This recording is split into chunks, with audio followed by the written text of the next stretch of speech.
403-814-4411.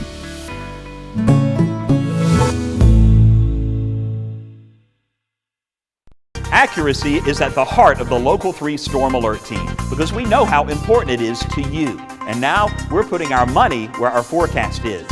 Every time we're within 3 degrees of the high temperature, we put $10 in the jackpot. It's our 3-degree guarantee. Nailed it. Then at the end of the month, a Local 3 viewer will win the jackpot. To enter, go to local3news.com. Win money for yourself and a matching donation for your favorite charity. 3-degree guarantee. Every month, we're happy to welcome someone from the Hamilton County Health Department to the show, and this morning it happens to be Dr. Stephen Miller's turn once again. So good to see you. Good to see you, Ms. Julie. Every month when y'all are here, there's a different topic to focus on. Often, it's relevant to what we're seeing in the public life in general. Correct. This month happens to be one of those because we're talking about measles.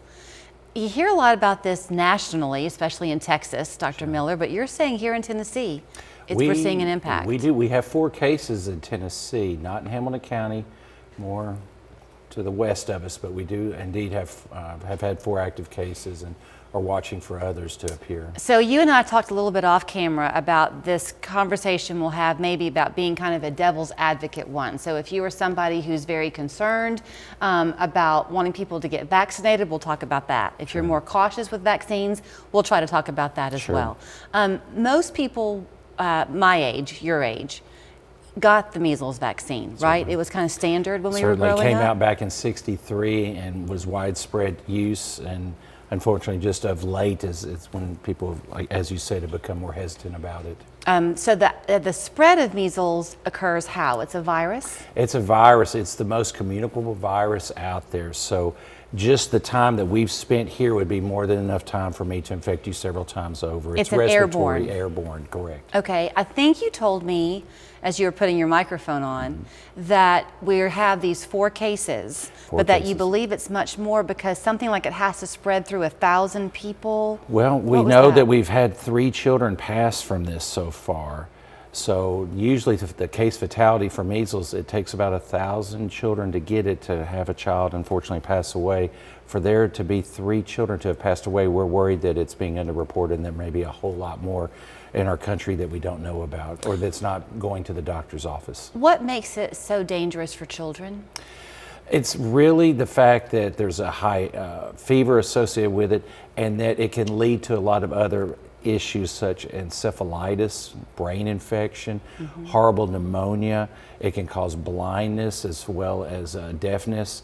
There's a lot of issues and I guess complications, if you will, and a lot of other infections can find their way in after someone has the measles virus. When you say a high fever, especially when you're the parent of a young child, any type of fever is frightening, but children tend to run... 104, that's usually about how it runs. So as you said, if you've ever had a child run 100-degree fever, you're frightened to death. Imagine 104. Well, I think that's where I want to just kind of give a bit of caution in case it's appropriate. Because I remember with my girls, children tend to run fevers higher than adults anyway, so that you don't want people to panic if they have a child with a 100-degree fever. Exactly, okay. No. And it's very common. Children will show a fever at the drop of a dime, and they'll rash up. They're much more likely to rash up with little viruses that go through than we as adults do. So it's much scarier because we're always worried about our children. Let's talk about that fear factor. If you have had your children vaccinated, should you be concerned? No. In fact, 97% of the individuals that have developed measles with this current outbreak were unvaccinated. Those that were vaccinated, even those that are elderly or have had measles themselves, show very few signs and symptoms. Barely, it's nothing more than a passing cold. So, not to sound ignorant, but when we're talking about these outbreaks of the measles, it's occurring in the unvaccinated only? For the most part, yes. Okay. Yes. We talk about the children having to be careful. Is there a concern with adults? Are they vulnerable and susceptible to bad outcomes? They are. These current outbreaks, just as the one that we saw back in 22 in Ohio, This current outbreak in Texas started in the what they call the plainclothes or the Amish and Mennonite population. And for those individuals, both the children and the adults tend to be unvaccinated, so they're all at risk for it.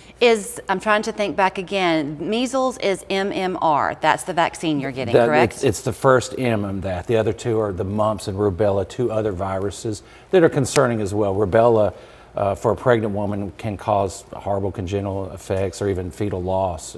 Is it true or false that the MMR that we had probably as kids has been added to over the years? Is there now a fourth component of MMR? As far as I know, it's still just the three component. Okay. The big fear was back before, say, 2000, there was that mercury thimerosal component, and that's what people are still going back to because we use that for multi-dose vials, but now we just use single-dose vials since the 2000s. So there's none of that thimerosal component. There's no mercury or anything like that. Okay. You know, there was a connection with autism and other things like that, but as you know, autism is still on the growth in our country, and it doesn't seem to be related to, at least not the vaccinations. Okay, I have a minute left. Sure. If you're watching and you haven't gotten your children vaccinated, and let's say that they're 4 years old, yes, come in, you'll still get the first round. Well, and we'll put you on a rapid catch-up schedule over the next few months with that. So okay. We won't come at you with all the shots, but we'll work with you as a parent and come up with a way to catch your child up on all those what we call heritage or known vaccines that have been around for decades. And welcome you to ask questions while you are there. There are multiple locations for the Hamilton County Health Department, so you can easily find the one closest to you. Best thing is to go to health.hamiltontn.org. Thanks, Dr. Miller. Thank you. Thank you.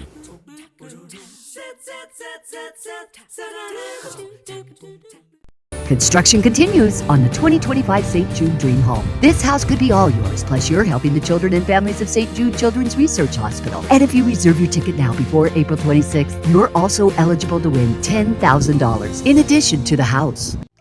I'm C-Mark. I'm John Mark. John Mark and I would like to welcome all the out-of-state billboard lawyers to Chattanooga. And if your attorneys from out of town need to know how to get to the courthouse, it's right here on the map.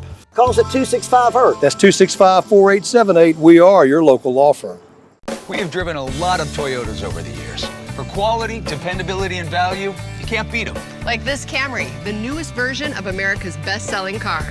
Now it's 100% hybrid with more standard power, better handling, and available all-wheel drive. This Camry XSE gets 47 mpg, and it comes with a 12.3-inch touchscreen and Toyota Safety Sense 3.0. Now you can get 5.25 APR financing on Camry or lease a Camry for $299 a month. Toyota, let's go places. Now's the best time to transform your outdoor living space with Champion.